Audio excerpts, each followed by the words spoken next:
We're ready to do the Summer on the Farm block of the month. And it started this month here at Prairie Point Quilt and Fabric Shop. And I want to just kind of review some things that will be helpful for you to know about as you begin this quilt. So it lasts for 12 months. Each month you will come in and get a kit that looks like this. And I'm gonna open it up and just kind of tell you what is in here. First of all, you'll get a sheet like this that tells you what you will need to make this month. So for the first month, you'll make a watering can block. It tells what page the pattern will be on, and then a spade block. And then it tells you, gives you a little more information here. I'll go over that with you in a minute. Also, you have a sheet here that kind of explains some more details, which I'm going to explain some of it here, but be sure and read this as well. Okay, so in the first month, you'll get the fabric you need to make those blocks. So they're all here, and there should be plenty of fabric for you. You will get white background. I'm giving you a half a yard. This should last you through at least 2 months. So every other month or so, I will give you more white background to go in there. And then also, we're spreading out the fabric for the low volume filler squares that you'll cut. So the instructions on here say to cut this up into 2-inch squares. And I have my little squares right here. But I did not do it that way. So what I did was I cut these into 2-inch strips and sewed the strip sets together into 3 strips and then cross cut them. And that really cuts down on the time, and it helps with the accuracy. So you aren't sewing, because you're going to need over 400 of these. You aren't sewing 400 little squares to each other. You're sewing them in sets of 3. And that made it easier. Do it however you want, but that's how I did it. And I found that very useful.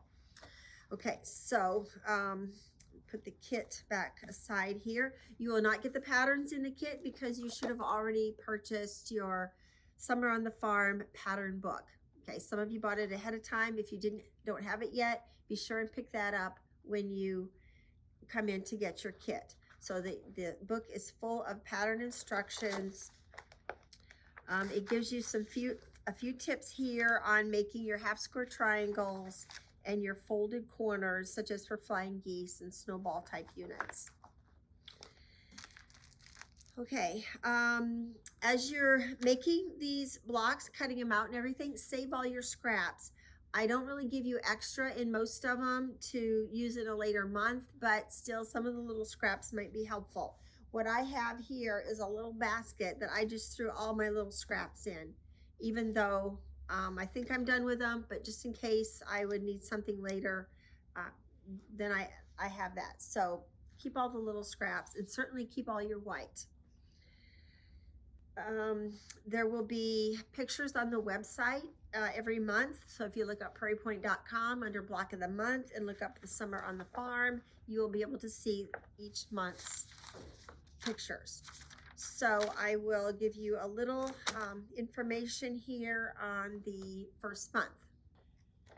The instruction sheet in your pattern will say the watering can block is on page 40. So I'm going to go to the watering can, which is near the end. The patterns in here are in alphabetical order, and it might even help you to label them a little bit if you want to go to them more quickly. Sometimes it's hard to remember the name of it because the sheep, it's not under S for sheep, it's under right sheep and left sheep. So that would be something that these little tabs would help you with. Okay, so I'm going to go over here to the watering can block. Okay, it's down here. The instructions for cutting it out are here, and then for piecing it together. Now, when you cut this out, you have, for the watering can, you have, well, the number of pieces that you have go all the way through Q. They're labeled by the alphabetical letter. So like for A, piece A, you need 1 5.5 by 4.5 inch rectangle. For some of these, like one, you'll need 2 1-inch squares. So you're going to cut out all the background pieces and then all the watering can pieces. So for this month, you just have the one fabric for this block.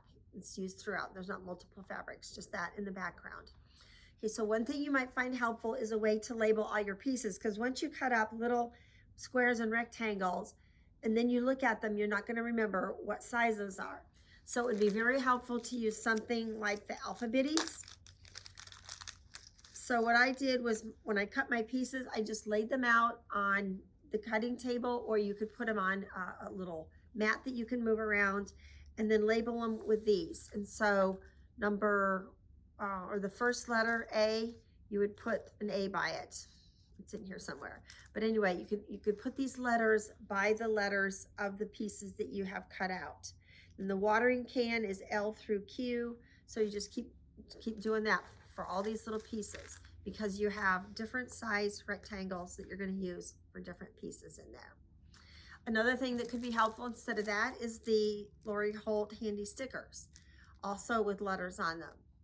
Okay, so you could find a way to attach these to your pieces, or even to the thing that they're laying on, such as if you have them laying on a small mat or something that you can move around. Another thing that you will come across as you're doing this, the watering can, you make only one. Okay, so just follow the directions like it is. For the little spade blocks here, you'll make 5 of these, but the cutting instructions only have you cut it out for 1. Okay, so you're going to have to multiply that by 5. It says cut 2 1 3/4 by 3 inch rectangles. You'll need to cut 10 of those. So it might be helpful even to go in here with a pencil or pen and then mark off that number lightly and put in that number, so the new number, so you know how many that you need to cut. It will remind you of that. Another thing that you're going to come across when you're doing this is very small pieces that you're working with. This is actually a 3/4 inch square. And you don't have a whole lot of these, but you do have a fair amount. And you also have a lot of 1 inch squares and 1 1/4 inch squares. So you're going to start right off the bat with them with the spade blocks. So that's going to go on here on the corner. You'll sew across there, and then you'll trim that off. Now, if you have the folded corner clipper or simple folded corners ruler, that will help. And then you can just sew your 3/4 inch seam. Or you could use something like the little Seam So Easy tool here to help you get accurate lines across your squares, get a diagonal seam across the square. So we'll have a short video on how to use this that it will be available to you here on the website. Okay, so the pattern also often has arrows directing you which way to fold your seam, press your seam. So on here, it might be hard to see because we got brown on brown here, but this one will go this way. Like you'll press this seam up. When you sew this one on here, this seam's going to go down on the back side so that when you sew these together, they will interlock. So she does a very good job of giving you direction on which way to press your seam. If there's no arrow, then it doesn't matter which way you press it. But you're going to have lots of connectors in there like that. Okay, one thing I want to mention is the single hole throat plate. So when you're sewing these little tiny pieces, and you often can have the fabric kind of get jammed down into the opening in your throat plate. A couple ways to prevent that. One is to use a leader, which would be just a little scrap of fabric like this that you will lead off on, and you'll sew across this and then go right into your piece here. Barb will show you that in the other video using the Seam So Easy tool. Another way to do that, if you happen to have a machine that provides a single hole throat plate, that can help prevent that too. I love this. I use it a lot, and it doesn't have the oval hole that would be required for zigzag stitching. It just has a single hole, and so there's no room for that fabric to get jammed down into the hole. So if you have one of these, put that on, especially when you're sewing little things. I use it almost all the time though. Just don't try to do a zigzag stitch with that in there, or you'll break your needle. So if you ever have any questions, we're always here to help you out with that. I hope this video was helpful to you. And if you're not doing the block of the month with us, but still want to do this, you'll still find these videos helpful. And the book is available even if you're not doing it. We're going to try and get some little bundles of fabrics together, like Fat Eighth bundles or something for you to pick up and kind of supplement what you might want to pick up on your own or what you might already have at home to make these with. So they are still available. So thanks for participating in this, and we'll try to have regular videos here for you. I want to mention a few other tools that might be helpful to you as you're doing this. So the block lock or the tucker trimmer to square up your half square triangles, because the half square triangle units are oversized, which is great. Then you can square them up to be an exact size. So either one of these, whatever is your favorite to use, will work very well. Or you could just use your Creative Grids ruler too. That works well for that. Another thing that I find helpful, because these are small blocks, small units, is to be having on hand smaller rulers. Instead of using a 24-inch ruler to cut up little tiny pieces, I like to have a variety of small rulers available to pick up and use. And very little of this is going to require anything bigger than that. I already mentioned the Seam Sew Easy for sewing your diagonal lines. And then in several months down the road, you'll be doing this house block, and it has the V block unit in it right here. So the instruction book has a paper template that you could trace onto template plastic for that.